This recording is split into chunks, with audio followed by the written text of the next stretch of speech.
Hi, my name is Oscar Kiss, and together with my team, along with the Salk Biological Institute, have been working on advanced image sensor modules for wearable miniature microscopes. Starting with some background on our client, the Salk Institute is a premier research institution focusing on neuroscience, genetics, immunology, plant biology, and how to apply scientific findings to fight some of humanity's most challenging problems, such as cancer, Alzheimer's, and diabetes. Our client, Professor Nimerjan, pictured in the bottom left, uses wearable microscopes combined with advanced microscopy techniques and the latest imaging technology to image and document the central nervous system to aid in cutting-edge science. Now for an overview of project description and deliverables. The Nimerjan lab has developed miniature wearable fluorescence microscopes and relevant tissue staining techniques to measure cellular activity and molecular signaling in the central nervous system of healthy and diseased research subjects.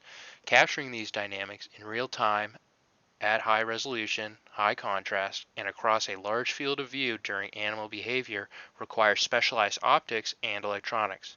The team was tasked with designing, manufacturing, and testing an advanced image module that fully leverages their new microscope's custom optics, building on a previous capstone team's initial work. Going over some of the challenges encountered during the project, starting with when testing the image modules, manufacturing quality issues became apparent. These issues resulted in completely incorrect component values on the PCB. The video on the right shows a component overheating significantly as a result of these incorrect component values. After further testing, the modules were also unable to provide the correct frames per second and resolution required. The team overcame these issues by redesigning the image module system.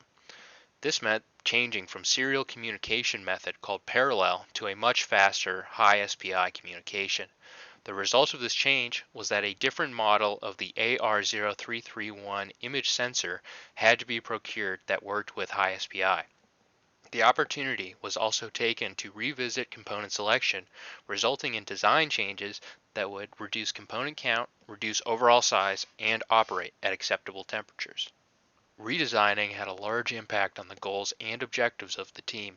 There was an additional goal with designing a new PCB, pulling focus away from other tasks. The team managed this additional workload by effectively managing time, parallelizing work as much as possible. The team also experienced manufacturing issues due to the size and complexity of the PCB for the image module.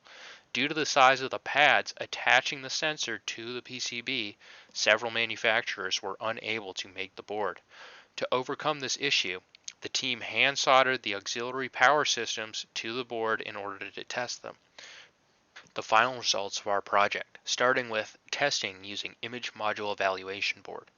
Interface the AR0331 image module with the client-provided microscope using a 3D printed adapter. Pictured in the top right is the setup described, which consists of the wearable microscope, 3D printed adapter, AR0331 evaluation board, and the Demo 3 board needed to interface the evaluation board to the computer. Pictured in the center bottom is an image taken of pollen using this test setup.